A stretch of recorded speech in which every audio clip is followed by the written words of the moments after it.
আসসালামু আলাইকুম, সবাইকে স্বাগত জানাচ্ছি আজকের ভিডিওতে বেশি কিছু বলবো না। বাংলা দ্বিতীয় পত্রের সাজেশন নিয়ে, নির্মিত অংশের মূল সাজেশনগুলো নিয়ে তোমাদের সাথে হাজির হয়েছি। তোমাদের আসলে প্রথম পত্রে পরীক্ষা হয়ে গিয়েছে, তোমাদের কারো পরীক্ষা ভালো হয়েছে, কারো পরীক্ষা আবার তেমন ভালো হয় নাই, আশানুরূপ ফলাফল হয় না। কিন্তু যে ভয় ভীতিটা এসএসসি পরীক্ষা জানি কেমন হয় সেটা আসলে কেটে গিয়েছে। এখন আমাদের পরবর্তী পরীক্ষাগুলোর দিকে অগ্রসর হতে হবে এবং পরবর্তী পরীক্ষাগুলো ভালো করে দিতে হবে।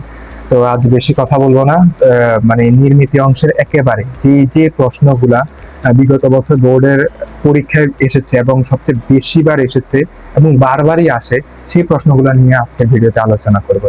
তো চলো কথা না বাড়িয়ে স্ক্রিনে চলে যাওয়া যাক। তো প্রথমে আসলে আমরা আজকে বাংলা দ্বিতীয় পত্রের নির্মিত সাজেশন বিগত বছরগুলো থেকে আমরা কালেক্ট করেছি। এছাড়াও কিছু কিছু টপিক রয়েছে, যেহেতু এবার গভর্নমেন্ট মানে চেঞ্জ হয়েছে, গভর্নমেন্ট চেঞ্জ হওয়ার কারণে কিছু কিছু টপিক এবার নতুন করে আসতে পারে, যেমন শহীদ জিয়াউর রহমান বা সবার আগে বাংলাদেশ বা বাংলাদেশের উপকার, এই বিএনপি সংক্রান্ত, জাতীয়তাবাদী দল সংক্রান্ত অথবা জুলাই আন্দোলন এই সংক্রান্ত প্রবন্ধ কিংবা অনুচ্ছেদ বা এই জাতীয় কিছু থাকতে পারে। এখন বাংলা নির্মিতির ক্ষেত্রে আমি বিগত বছরের প্রশ্নগুলো অ্যানালাইসিস করে যেগুলো দেখেছি, আসলে অনুচ্ছেদের ক্ষেত্রে গতানুগতিক প্রশ্নগুলো আসলে সবচেয়ে বেশি আসে। যেমন এখানে যদি বলি বইমেলা আসলে সবচেয়ে গুরুত্বপূর্ণ। এখানে আমি কয়েকটা ঢাকা বোর্ড, কুমিল্লা বোর্ডের কয়েকটা এখানে লিখছি, বাট এগুলা থেকেও আরো অনেকগুলো বোর্ডে আসছে। 2015 থেকে বইমেলা সম্পর্কে অনুচ্ছেদ অনেকবার আসছিল। আমাদের 2023 সালেও আসছিল কয়েকটা বোর্ডে। যৌতুক প্রথা, তারপরে হচ্ছে পহেলা বৈশাখ, ইন্টারনেট, পরিবেশ দূষণ একটা মানে যেহেতু বর্তমান সময়ের একটা গুরুত্বপূর্ণ টপিক, সেক্ষেত্রে এই প্রশ্নটা আবার আসতেও পারে, যে কোনো একটা বোর্ডে আসতেও পারে। এগুলো আসলে ঘুরে ঘুরে দেখবা যে প্রত্যেকটা বছরই আসলে কোনো না কোনো একটা বোর্ডে প্রশ্নগুলো থাকে। এরপরে আসলে এগুলো পাঁচটা হচ্ছে সে খুবই গুরুত্বপূর্ণ।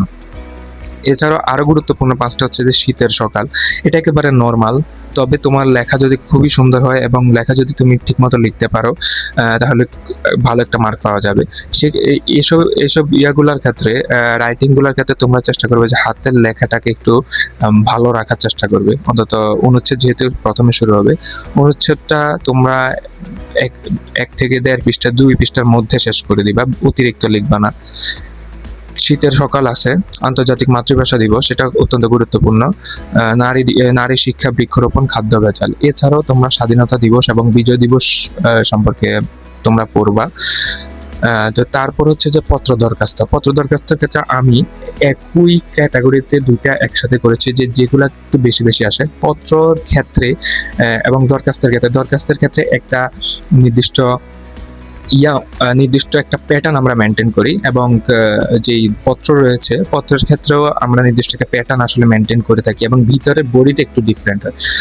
যেমন সবচেয়ে গুরুত্বপূর্ণ হচ্ছে যে এখানে শিক্ষা সফরে যাওয়ার অনুমতি প্রসঙ্গে, এটা আমরা আসলে ক্লাস 6 থেকে পড়ে আসতেছি। এটা এবং খুবই গুরুত্বপূর্ণ, যে কোনো বোর্ডেই আসতে পারে, অবশ্যই আসবে, 100% ধরে রাখবে এটা আসবেই। এরপর হচ্ছে যে দরিদ্র তহবিল থেকে সাহায্য চেয়ে প্রধান শিক্ষকের কাছে আবেদন।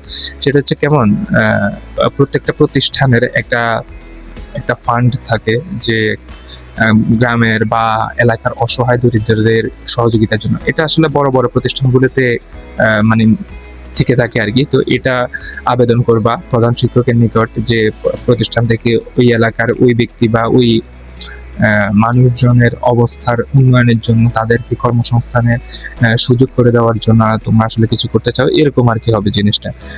বিস্তারিত যদি আমি সময় পাই এগুলা নিয়ে আসলে আমি আলোচনা করবো, আর সাজেশনের মেন ইয়াটাই দিয়ে যাচ্ছি আর কি। তো এরপরে রয়েছে হচ্ছে এসএসসি পরীক্ষার পরে পরিকল্পনা জানিয়ে বন্ধুর কাছে পত্র, এটি ইংরেজিতেও আসতে পারে। এরপরে এলাকার পাঠাগারের জন্য জেলা প্রশাসকের কাছে আবেদন, এটাও আমরা পড়েছিলাম। বৃক্ষরোপণের গুরুত্ব বর্ণনা করে পত্র, এটা হচ্ছে যে পত্র, বৃক্ষরোপণ কেন, ট্রি প্ল্যান্টেশন, আমরা ইংরেজিতে পড়ছি না, ট্রি প্ল্যান্টেশনের গুরুত্ব বর্ণনা করে একটা পত্র লিখতে হবে। এরপরে আরো আছে হচ্ছে ছাত্রাবাসের সিট বরাদ্দ, এলাকায় পানির সুবিধা, কম্পিউটার শিক্ষার গুরুত্ব জানিয়ে। এরপরে হচ্ছে বিয়ে দাওয়াতের জানিয়ে বন্ধুকে পত্র, ঐতিহাসিক স্থানের বর্ণনা জানিয়ে বন্ধুর কাছে পত্র। এগুলো আসলে আসতে পারে, এগুলা আসলে আসতে পারে। এরপরে হচ্ছে যে আমরা যদি চলে যাই সারাংশের ক্ষেত্রে, মাস্ট রিড, এটা হচ্ছে তোমার মানুষের মূল্য কোথায় চরিত্রে। এখানে হচ্ছে যে একটা গল্পের একটা চরণ আছে, গল্পের একটা লাইন আছে আর কি। এটা তোমরা আসলে খুঁজে দেখবা যে বিভিন্ন গাইড কিংবা সাজেশনের মধ্যে এটা খুব সহজে পেয়ে যাবে যে মানুষের মূল্য কোথায় দিয়ে এটার বিস্তারিত ইয়াগুলো আছে। এটা খুবই গুরুত্বপূর্ণ। এরপর ধরো যে তোমার ক্রোধ মানুষের পরম শত্রু, এটা আসতে পারে। এটা আমাদের পরীক্ষা আসছিল। আজকে দুনিয়াটা আশ্চর্যভাবে যেটা হচ্ছে বিদ্যা মানুষের অমূল্য ধন। এগুলো আসলে পড়ে নেবে। এটা নিয়ে ডিটেলসে কথা বললে এখানে সময় নষ্ট হবে। তোমাদের আমি পিডিএফ এর যেই লিঙ্কটা এটা নিচে দিয়ে দিব, সেখান থেকে তোমরা আসলে দেখে নেবা।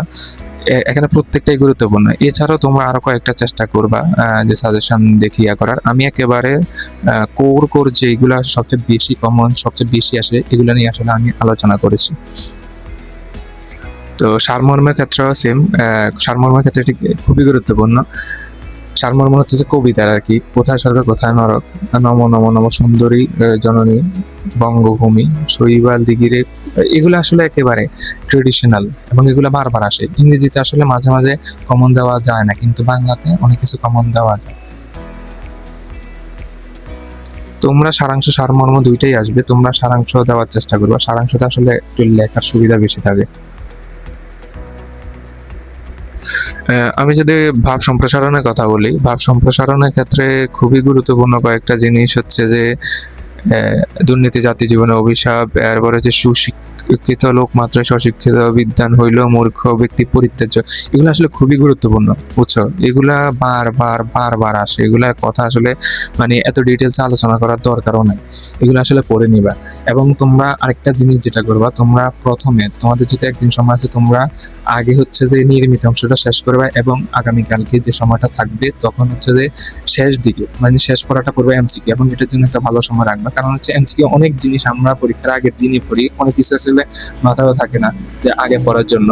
তো এগুলো আসলে শর্ট টার্ম মাথায় থাকে, শর্ট টার্ম মেমোরিতে থাকার কারণে এটা যদি আগে পড়া শুরু করো তাহলে এটা লস হবে। এটা আসলে তোমার ধরো যে পরীক্ষার হলে গিয়ে ভুলে যাইতে পারো। এই কারণে অনুচ্ছেদ বা এই যে নির্মিত অংশগুলো এগুলো আগে পড়ে নিবা, তারপরে হচ্ছে শেষ পড়া, এগুলো পড়া শেষ করলে এমসিকিউ প্রত্যেকটা অংশ গাইড বা যেটাই বলো তোমাদের কাছে যেটাই আছে সাজেশন বলো, এগুলো থেকে দেখে নেবা।